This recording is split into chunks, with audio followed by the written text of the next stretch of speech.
the principal figure, the instigator in this fraudulent and corrupt venture. High-ranking officials may well have been involved, but their involvement appears to have followed upon the initiative of accused one. Although the law permits the counts to be taken together for the purpose of sentence, to do so, in taking all 7 counts together for the purpose of sentence, as agreed, may cause an imbalance, and as a result, an unjust sentence. Therefore, my earlier specific reference to the serious nature of the offences of corruption and money laundering. The National Prosecuting Authority and the accused set out circumstances they view as substantial and compelling, which may move the court to consider a sentence outside those preferred under minimum sentence legislation. These are recorded in Exhibit D, paragraph G, on page 16. Section 105A, subsection 7B, Roman 2 of the Criminal Procedure Act requires that the court must have due regard to prescribed minimum sentences governed by Act 105 of 1997, even at considering whether a plea and sentence agreement is just. On the count of fraud, a period of 15 years imprisonment is ordained. I have duly considered the submissions by the National Prosecuting Authority and the accused, and in applying the principle laid down in S v. Malgas 2002-2 SA 1222 Supreme Court of Appeal, I find that where minimum sentence legislation applies, substantial and compelling circumstances do exist. The record will reflect these circumstances as those referred to in Exhibit D. Though I have rejected accused one's willingness to assist the authorities as a sign of remorse, I do acknowledge the fact that accused one is cooperating in the ongoing investigation and agreed to participate and cooperate in future ventures by the National Prosecuting Authority to bring other alleged criminals to book. I am therefore satisfied that the prescribed minimum sentence relevant to count number 1, that of 15 years imprisonment, may be departed from. Limited information pertaining accused 2 and 3's financial position, whether they are still active companies or dormant, etc., was put before me. The court largely relied on the agreed sentence between the parties with due regard to the earlier mentioned factors and circumstances. Considering the objectives of Section 105A, the evidence placed before me, and the cumulative effect of sentences, I find that the following to be a just sentence. It must be noted the accused is not sentenced to this.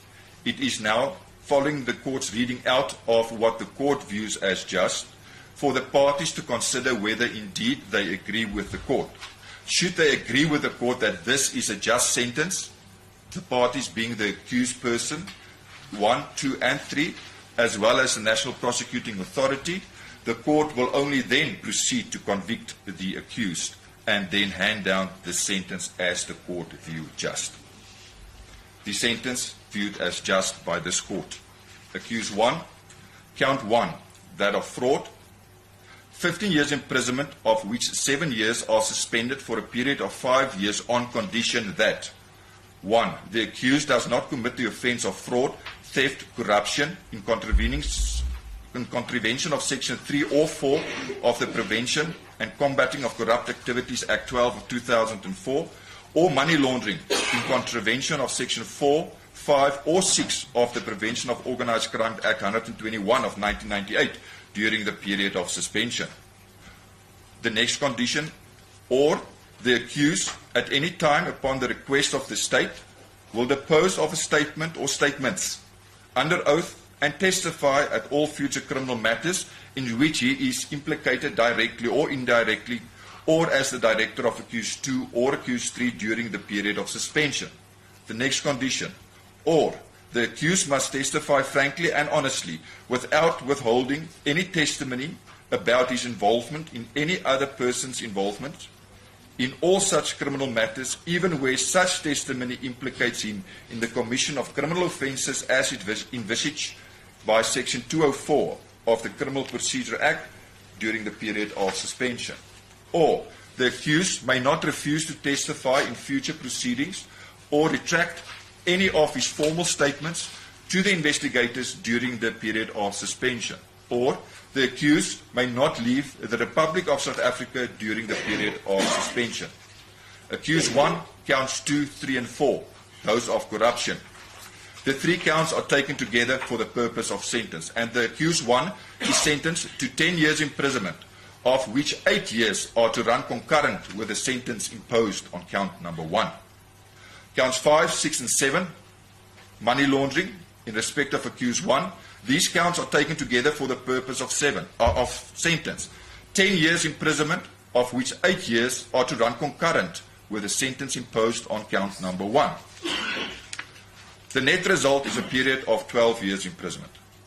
In terms of section 1031 of Act 60 of 2000, the accused 1 remains unfit to possess a firearm.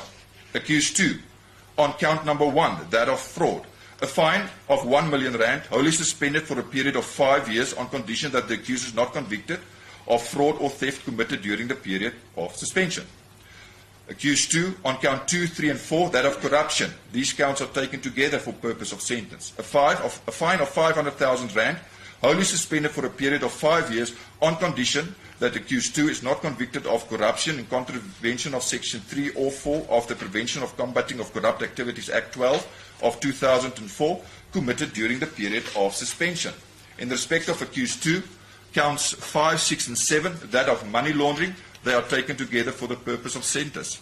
A fine of 500,000 rand, wholly suspended for a period of 5 years on condition that the accused is not convicted of money laundering in contravention of section 4, 5, or 6 of the Prevention of Organised Crime Act 121 of 1998, committed during the period of suspension.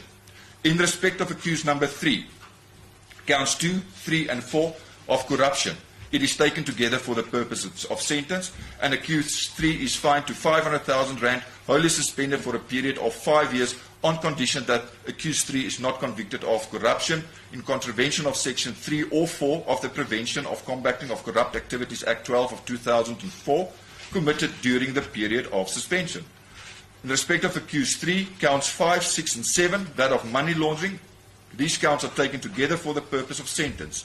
Accused 3 is sentenced to a fine of 500,000 rand, wholly suspended for a period of 5 years on condition that the accused is not convicted of money laundering in contravention of section 4 or 5 or 6 of the Prevention of Organised Crime Act 121 of 1998, committed during the period of suspension. That is the sentence the court views just. The parties will now be handed each a copy of this sentence the court views just for them to consider.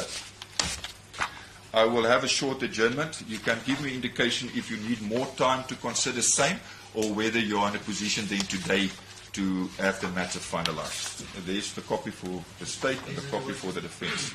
Shall we have, you will give me indication? Indeed, so Your Worship, obviously we'll seek to consult with the accused person in view of the sentence that the court has just read out.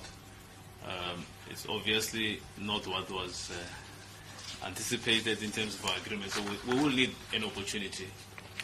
I'm just not sure because the court indicated that it has another role, the court's availability to accommodate us, or if perhaps I take quick instructions now from the accused, whether we seek more time or will be able to deal with it or roll it over to another day for him to consider what has now been imposed. Can I just have Can I give you 30 minutes to consider this? And if you are instructed, ready with your instructions prior to the 30 minutes, you can just give me an indication, or I can come back to court. Escort, please. Thank you. Court adjourned.